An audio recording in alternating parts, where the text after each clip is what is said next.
Okay, good evening. So this one is for the lecture of 4.2, the mean value theorem. So Rolle's theorem.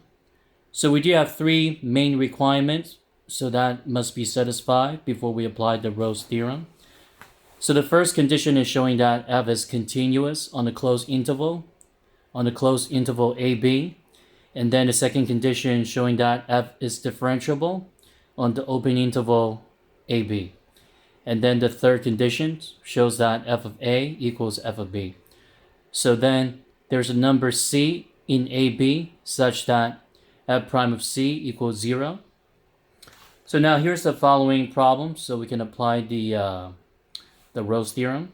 So the first one showing that x to the third power minus x squared minus 6x plus 2 on the closed interval from 0 to 3. So I'm going to show that on the whiteboard here. So guys probably wondering about the lights.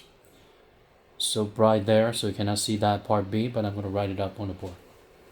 Okay, so let's take a look at that. So for part A, so this one is showing that f of x equals x to the third power minus x squared minus 6x plus 2. So first thing that you want to find out, make sure that f of x is continuous on the closed interval, AB. Okay, so this one, the closed interval is from 0 to 3. Well, we do know that's a polynomial. It's a cubic quadronomial. So the first conditions must be satisfied, so it's continuous. And then the second condition is showing that f is differentiable on the open interval from a to b. So we do know that it's a polynomial, so which is also, it's considered differentiable. So f prime of x, which is 3x squared minus 2x minus 6. And then the third condition, we want to show that f of a is not the same as f of b. So f of 0, so we do have 0 to the third power, 0 squared minus 6 times 0 plus 2. So that will give you positive 2. And then f of 3, and that would be 3 cubed minus 3 squared minus 6 times 3 plus 2. So we try to do it mentally. So 3 cubed minus 3 squared, so 27 minus 9. And that will give you 18 minus 18, and then plus 2. So then the final form is going to be 2. So this one shows that f of 0 is the same as f of 3. So anytime they see something like this, so one of the conditions fails, so that means we can apply the Rolle's theorem. And then that guarantees there's a number c such that f prime of c equals 0. So we can find out what c is. So for the second condition, we got a derivative, which is 3x squared minus 2x minus 6. Or we can just rewrite it with c. So 3c squared minus 2c minus 6. So you want to set that equal to 0. So this one you might be wondering, is this factorable? Okay, so let's try to factor it. Okay, so 3c squared. So let's try to use 3 and 1. And then this one would be 2 and 3. And it looks like it's non-factorable because this one's prime, and even number. So if that's non-factorable, so we can use the quadratic formula, which is negative b plus minus square root of b squared minus 4ac all over 2a. So by using the quadratic formula, so we'll find out what c is for the value of x, okay?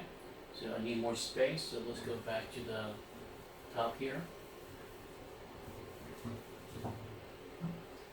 So for the value of a, we do have 3, back to the equation, the derivative, and then the value of b, which is negative 2, and then the value of c is negative 6. So for the value of x, so negative b, so 2 plus minus square root of negative 2, so 4 minus 4ac, so 4 times 3 times negative 6. All over 2 times 3. So 2 plus minus. So 4 times 3, that's 12. 12 times negative 6, so negative 72. And then negative, positive. So 72 plus 4, then that would be 76. and then over 2 times 3, which is 6. And then you try to simplify it a little bit more. Okay, so this one's a non-perfect square number. So you want to break it apart, so that would be 4 and 19, looks like. So we got 2 plus minus. Well, this number is divisible by 4. So 76 divided by 4, then that would be 19. So it's 2 root 19 all over 6. So reduce it, so it's going to be 1 plus minus root 19 over 3. Now the thing is that the value of c must be right between that interval from 0 to 3. So we only select the positive solution. Okay, so the value of c, which is 1 plus root 19 over 3. So now what about for part B? So part B, okay, so let me just write it again. Because the light, the projector, is so strong. So it just blurs out that problem. So let me show you what that looks like. So part B, f of x, so sine of 2x. And the closed intervals from negative pi over 2 to positive pi over 2. So again, first thing that you want to find out, it is continuous because that's a trig function. So that's continuous because it's a trig function, double angle. At prime of x, so which is cosine of 2x, with the chain rule, derivative of 2x, which is 2. So we got 2 cosine of 2x. And then the third condition, f of negative pi over 2. Would that be the same thing as f of pi over 2? Well, let's find out.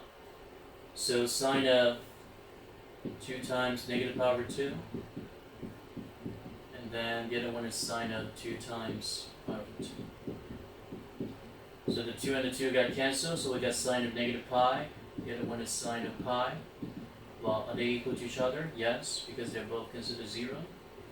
So therefore, we can find the value of c. So set the second condition equal to 0. So 2 cosine of 2x, because that's the derivative. So set that equal to 0. And then divided by 2, so we got cosine of 2x. So that equals 0. Now make sure that we need to find the solution from negative pi over 2 to pi over 2. So let's say 2x equals theta. So we got cosine of theta equals 0. So for this type of condition, so that means we do have theta equals positive pi over 2 and negative pi over 2. Okay, but don't forget, so theta is just 2x. So you need to divide it by 2. So that means theta eventually is going to be pi over 4 and negative pi over 4. So we do have two values of c right here. So one is positive pi over 4, the other one is negative pi over 4. Again, make sure that the gradient got to be satisfied in the given closed interval. Okay, so now let's look at the next slide and see what we got. Okay, so for the next slide, we'll see.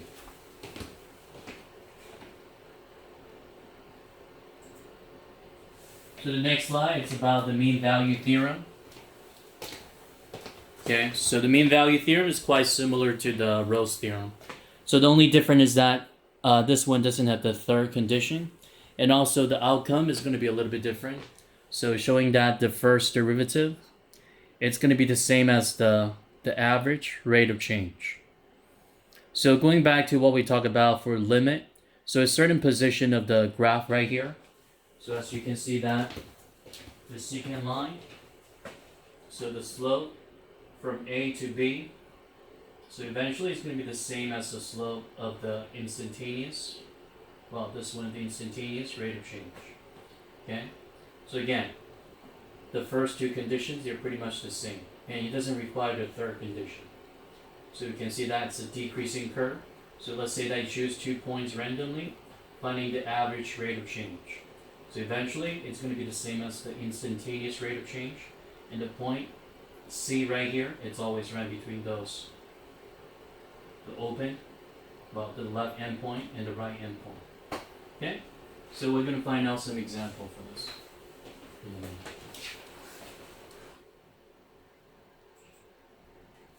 Okay, so verify the function that satisfies the main requirements of the mean value theorem on the given interval. Then find our number C that satisfies the conclusion of the mean value theorem. Again, so two things that we need to satisfy first. So we need to find out the function is continuous and also is differentiable. Well, for the first one, we do know that's a polynomial. So that means it's got to be continuous and also it's differentiable. So back to what we talked about before. If the function is differentiable, that means it's also considered continuous. But the thing is that the other way around, it's not always true. If the function is continuous, it doesn't guarantee that's always differentiable. But anytime that you deal with the polynomial, that means it's always considered continuous and also it's differentiable.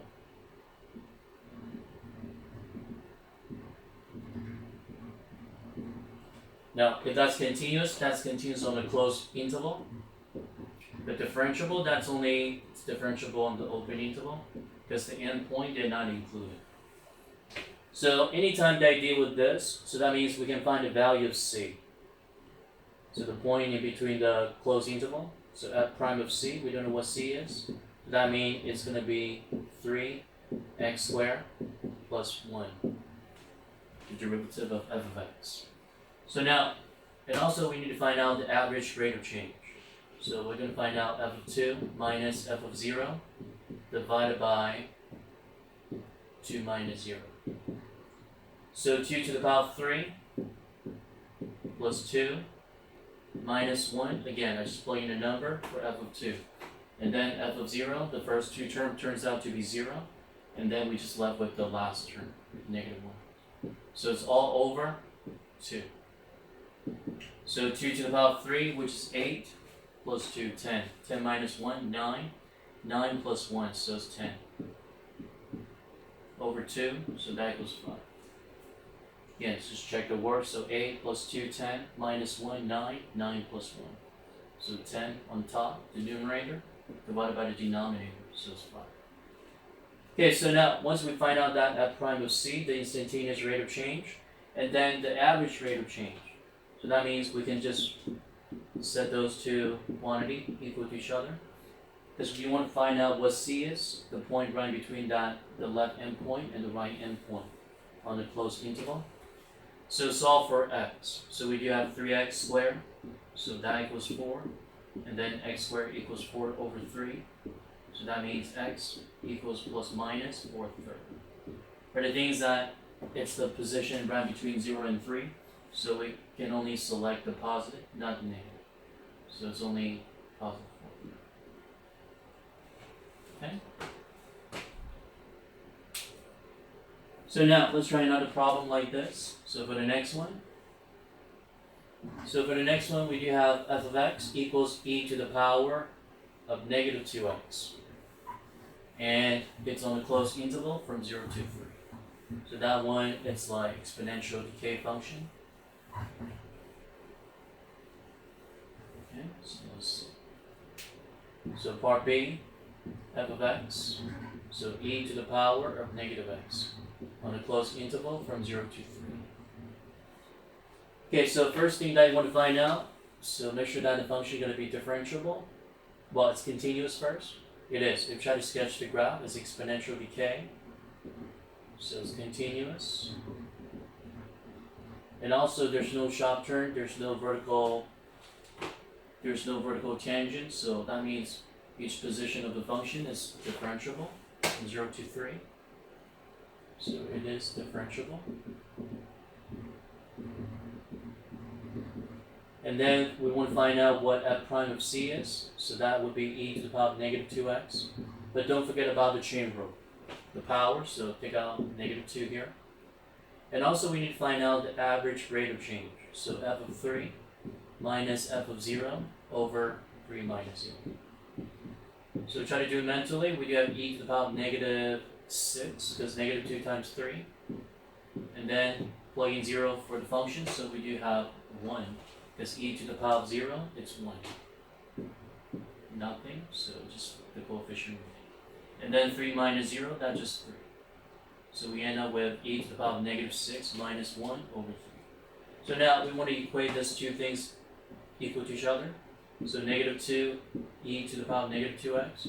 So that equals e to the power of negative 6 minus 1 over 3. Then we multiply by 3 both sides, so we do have negative 6 e to the power of negative 2x. So that equals e to the power of negative 6 minus 1. And then the way to solve for x right here. Keep that in mind, this part right here, that's a constant. So what we can do, so instead of multiplying by 3, we actually want to divide both sides by negative 2. So we actually divided by negative 6 right here. Again, the right hand side, that's a constant. And then, so we left with e to the power of negative 2x. So that equals e to the power of negative 6 minus 1 over negative 6. So taking the natural log on both sides here, so we do have negative 2x. So that equals natural log of the quantity of e to the power of negative 6 minus 1 over negative 6. And then eventually divide everything by negative 2. And that would be the final value of c. You're trying to do that on the calculator, so this number should be right between 0 and 3. So the solution that I have for that one, it's a little bit weird, but that's the number right between 0 and 3.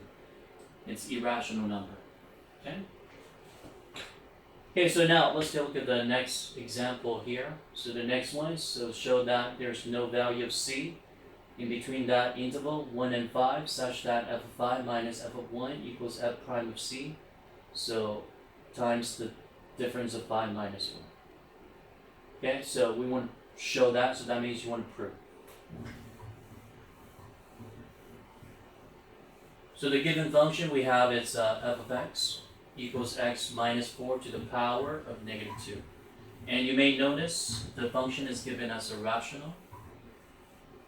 Okay, so it's a rational function, so let me just rewrite it.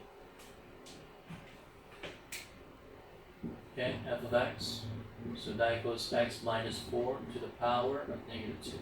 So the little caret, that means the power sign. So in other words, it's written as 1 over the quantity of x minus 4 squared. Okay, so let's find out what we can do with this.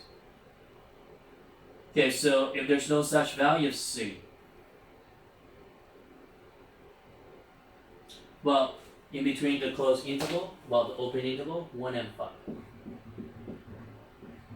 Now, one thing that you guys might be wondering is that the function continuous on the open interval from 1 to 5. According to the functions, so what happened at x equals 4? And you may be saying that, well, this one is the discontinuous function at 4, because that would be the vertical asymptote. It is. So the first conditions just fail. So discontinuous at x equals 4. So anytime they see the condition doesn't satisfy, so there's no need to continue with the Rolle's theorem or the mean value theorem. So therefore, mean value theorem, MVT, does not apply.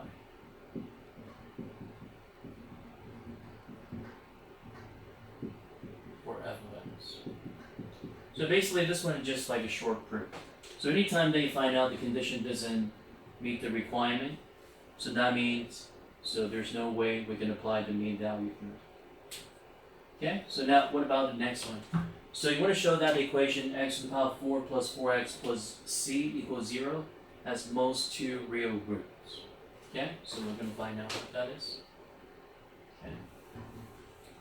So in order to find the real roots, so that means we're looking for the zeros. So we do have two kind of theorem here. One is the mean value, but the mean value is about comparison of the instantaneous rate of change and the average rate of change. But here's the key word. 2 real roots. So if that's 2 real roots, that means we need to find out the x-intercepts or the zeros. So in order to get a 0, so that means we need to apply the Rolle's theorem. Okay? So we're going to find out from the Rolle's theorem. Okay, so one thing that we notice, the function is considered f of x, which is x to the power 4 plus 4x plus c, so that equals 0. Okay? So one thing that we notice, if the first derivative, well, if the first derivative has 2 zeros, or more than 2 zeros, so that means the function here, so this one should have more than the number of zeros for the derivative. Okay, so one thing that we need to find out, so the function got to be continuous. It is, because this one is a polynomial. We don't know what the closed intervals are, but don't worry about this. So we don't know about the left endpoint and the right endpoint. And then f prime of x. Well, if you try to differentiate it, it is differentiable. So it's 4x to the power 3 plus 4. Well, derivative of constant, that's a 0. So now, so just find out the value of c. So try to use the Rolle's theorem for this. So we set the first derivative equal to 0. So we do know that the first derivative is a cubic binomial. So we try to solve for c. So we do have 4x to the power 3, so that equals negative 4. And then divided by 4 on both sides, so we got x to the power 3 equals negative 1. And now we take the cube root on both sides. And then we got x equals negative 1. Now, you might be wondering, looks like there's only one solution here. But don't forget, the highest power, it tells you the number of the solution. So this one's called the multiplicity. Multiplicity shows that the number of times the same solution appears. So that negative 1, so that appears 3 consecutive times. Now, the one that we found, this one is just the root. So those are just the roots for the first derivative. So imagine that the original functions, so the highest power is 4. So that means this one must contain at least 4 zeros. Okay? So therefore, you can just say that x to the power 4 plus 4x plus c equals f of x as most 2 real 0, most 2 real roots. Well, it depends on which way that you want to phrase it. Since its derivative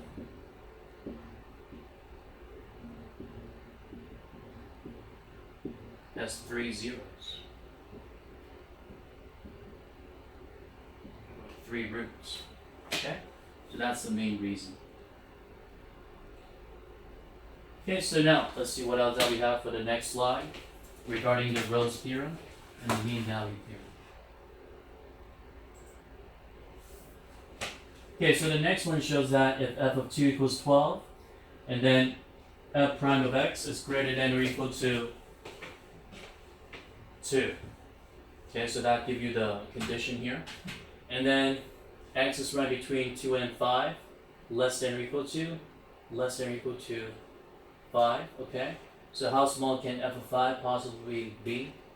Well, the things that we need to find out, we need to apply the mean value theorem for this, okay? So let me just write down all the conditions, all the given conditions here.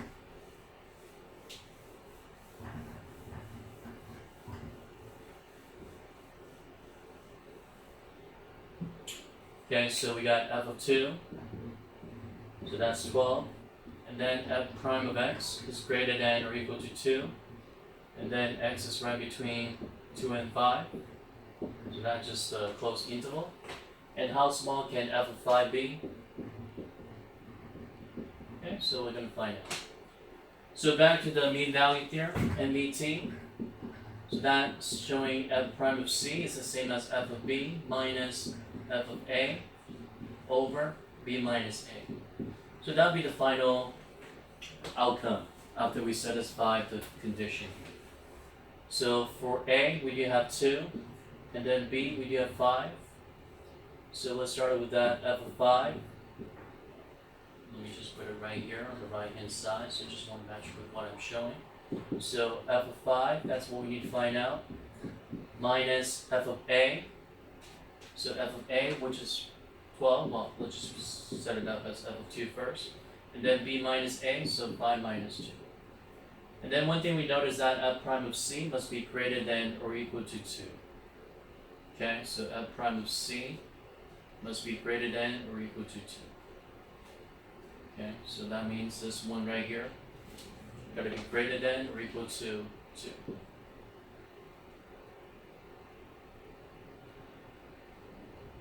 Okay, so in other words, that means this part right here got to be less than or equal to 2.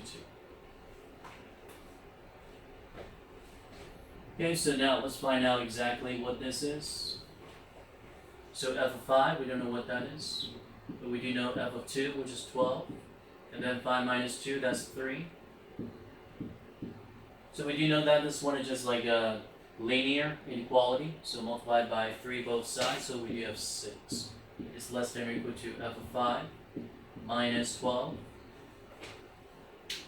Okay? And then solve for f of 5, so you want to add 12 both sides. So we do have 18. So in other words, that means f of 5 must be greater than or equal to 18. So in order to have that f prime of x greater than or equal to 2, so that means f of 5 must be greater than or equal to 18. Okay? So now, let's look at the next one. So there exists a function such that f of 2 equals 5, f of 5 is negative 7, and f prime of x is greater than or equal to negative 3 for all values of x. Okay, so it looks like that one we're going to use the mean value theorem again. Okay, so let's check that. For example, 6.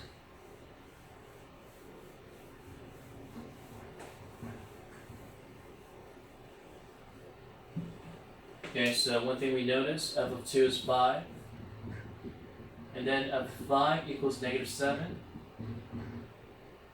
and then f prime of x must be greater than or equal to negative 3 for all the value of x, for all the values of x. So you see the upside down a like this, that means it's for all the number such as the variable of x. Well, for those who might be wondering which theorem that I need to apply, whether that's the Rolle's theorem or the mean value, it's all about the condition given here. So the one that's given here, this one is f of a, and this one is given as f of b. Okay? And then obviously this one is just like f prime of c, so giving you that is what? Greater than or equal to negative 3. So again, use the mean value theorem, the outcome. So we do have f prime of c is the same as f of b minus f of a over b minus a. So for f of b, we do have negative 7 minus f of a, we do have 5. And then b minus a, so it's 5 minus 2. Okay, so for f prime of c must be greater than or equal to negative 3. So that means over here going to be less than or equal to negative 3. Okay, so let's just solve for this. Is that possible? So negative 7 minus 5, then that'll give you negative 12 over 3. So negative 12 over 3, that'll give you negative 4. So it looks like this one, it's impossible. Again, negative 4 is actually less than negative 3. So this one cannot be true. Okay? So therefore, there's no such function exists. Okay? So there's no such function f of x exists. Okay? So again, anytime that you show something that you prove, it doesn't satisfy the outcome or it doesn't satisfy the condition. So there's nothing like this happening. Or, we can apply the Rolle's theorem or the mean value theorem. Okay, so now, let's see what else that we have for the next slide. I think this is the last slide. It is. Okay, so thank you for watching the video today. So please subscribe to the channel, and any questions that you have, just leave any comments, any suggestions, or any questions that you have on my YouTube video. And thank you for watching the video today, or to now.